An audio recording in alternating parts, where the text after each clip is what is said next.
So yun na nga mga kapatid, no, gumante ang Iran, no, sa US military base. Dito naman naka-base yan sa Qatar. Kaya pinayuhan ang mga Pinoy sa Qatar na mag-ingat kasunod yan mga tol ng pagpapakawala ng missile ng Iran, no? Habang si US President Donald Trump naman ay tila ba binaliwala lang at pinagtawanan pa mga tol itong ginawang paggante ng Iran at tinawag na mahina. Very weak mga kapatid, no? Sabi rito sa isang post mga kapatid ni Donald Trump sa kanyang social media site, sabi rito, Iran has officially responded to our obliteration of their nuclear facilities with a very weak response. Very weak mga kapatid, napakahina daw ng gante ng Iran, which we expected na inaasahan din naman nila and have very effectively countered. There have been 14 missiles fired. Sabi 14. 13 were knocked down and one was set free because it was headed in a non-threatening direction. Ibig sabihin sa iba na punta, no? Sabing ganon mga kapatid, no? I am pleased to report that no Americans were harmed and hardly any damage was done. Most importantly, they've gotten it all out of their system and there will hopefully be no further hate. I want to thank Iran for giving us early notice, which made it possible for no lives to be lost and nobody to be injured. Perhaps Iran can now proceed to peace and harmony in the region. And I will enthusiastically encourage Israel to do the same. Thank you for your attention to this matter. Donald J. Trump, President of the United States of America, mga tol.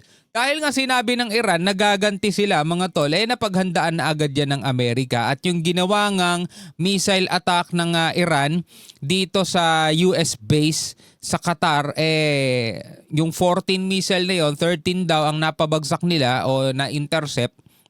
At yung isa naman sa iba na punta o sa iba tumungo sa ibang direksyon. Gayunman mga kapatid, no, pinag-iingat pa rin ng ating gobyerno ang mga Pinoy sa Qatar dahil hindi natin alam kung ito'y masusundan pa. Bagamat naglabas na rin ng anunsyo si Donald Trump na nag-agreed na daw ang Israel at Iran sa total ceasefire, ibig sabihin tigil putukan o tigil gera na mga kapatid, katapusan ng 12-day war sa Israel at Iran. Di natin alam mga tol kung yun ay magkakatotoo o hindi. Kasi ang sabi naman ng official ng Iran wala pa naman daw silang natatanggap o naaagrihan. Sabi nga rito sa isang report mula sa ABS-CBN News, Iran Foreign Minister says no agreement as of now on ceasefire with Israel. Adds that no intention to continue strikes if Israel stops. Sabi nga nun, wala pa daw silang naaagrihan. No agreement as of now doon sa ceasefire. Pero hindi daw sila titira kung ititigil na ng Israel mga kapatid ang pag-strike din sa kanila. Ayan ang sabi rito, no. Iran Foreign Minister says no agreement as of now on ceasefire with Israel. Pero dinagdag niya rin na wala na silang balak na ipagpatuloy pa ang pagpapakawala ng missile kung titigil na daw ang Israel, no? Okay, so ituloy natin itong balita mga kapatid mula rito sa PTV Philippines. Mga Pinoy sa Qatar pinapayuhan na mag-ingat kasunod ng pagpapakawala ng missile ng Iran. Panoorin natin to mga tol.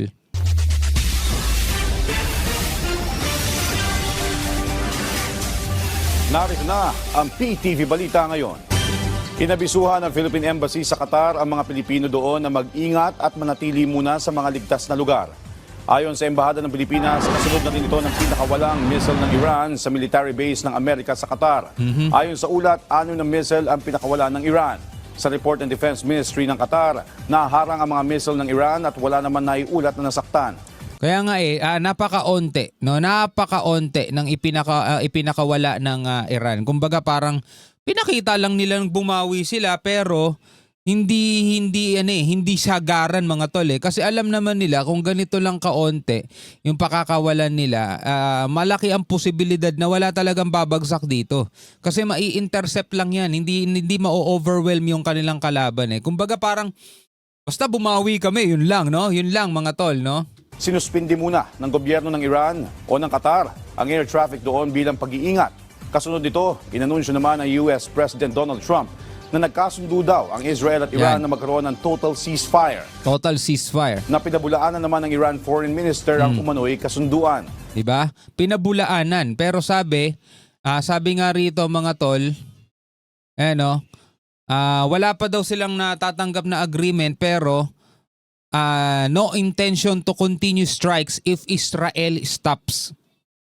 Diba? If Israel stops, etong Israel, syempre, bata to ni Donald Trump, mga tol. Hindi natin alam kung si Netanyahu susunod. Kapag hindi sila umatake, hindi na rin naatake ang Iran. Pero eto nga lang, diba? Batay na rin mga kapatid sa mga nagdaang panahon, nakita na natin to, natitigil talaga yan, pansamantala. Magpapalakas ang mga hukbo, aayusin yung mga nasira. Kumbaga sa boxing, after ng binigay na minute, pupunta muna sa kanilang corner, 'di ba? Imamassage, bubusan ng tubig, paiinumin ng tubig. Alam mo yun, kumbaga parang yun yung rest time Pagkatapos bakbakan ulit mga tol. Ganun ang nangyayari, 'di ba? Pero sana hindi mangyari yun mga tol. At talagang ito nga magkatotoong tigil putukan na nga. Sakali daw na tumigil ang Israel, hindi na rin anya tutugon ang Iran. Samantala, hinati sa dalawang bugso ang ipatutupad ng oil price hike ng mga kumpanya na langis sa linggong ito. Nako, ito pa isa sa mga problema natin. Base na rin ito sa rekomendasyon ng Department of Energy. 1 peso at 75 centavos ang dagdag sa kada litro ng gasolina, 2 pesos at 60 centavos sa diesel, habang nasa 2 pesos at 40 centavos ang taas sa kada litro ng kerosene. Nakahanda naman magbigay ng fuel subsidy ang pamahalaan sa mga apektadong pampublikong tsuper. Para hindi naman magtaas ang pamasahe. At yan ang mga balita sa oras na ito. Para sa iba pang updates, follow at ilike kami sa aming Alright mga kapatid, yan na nga sabi rito mga kapatid, sa report nga rito, na wala pang inaagrihan itong foreign minister ng Iran. Sabi rito sa mga nag-comment, basa muna tayo ng ilan Ang sakla pa loko si Trump, ba't nagdesisyon agad? Yung iba, World War III. Akala mo talaga may mga magagawa. That still doesn't change the fact that there are 49 million kangaroos in Australia. Ano ba naman yan? Nagko-comment na gano'n. This bold statement will result for another technical foul and will send SGA again to the free throw line. Gawa ulit kayo ng missile. Depende, baka naubusan lang ng bomba ang Iran. Hinihintay lang nila ang supply ng Russia, China at North Korea at saka lift or withdraw na naman ang ceasefire. Pwede mga tol. Yun nga yung sinasabi natin kanina Pwedeng nagpapalakas lang ulit, pwedeng sige, tigil puto ka muna ngayon. Sabi ng Iran, hindi nila ina-accept yung agreement hindi tinatanggi nila, pinapabulaanan nila. Pero parang ganun na rin Kapag ang Israel tumigil na, hindi na rin kami titira, parang ganun. Pero kapag ang Israel ay tumira, titira pa rin sila mga tol. Pero pailan-ilan na lang ang pinapakawalan nila di ba?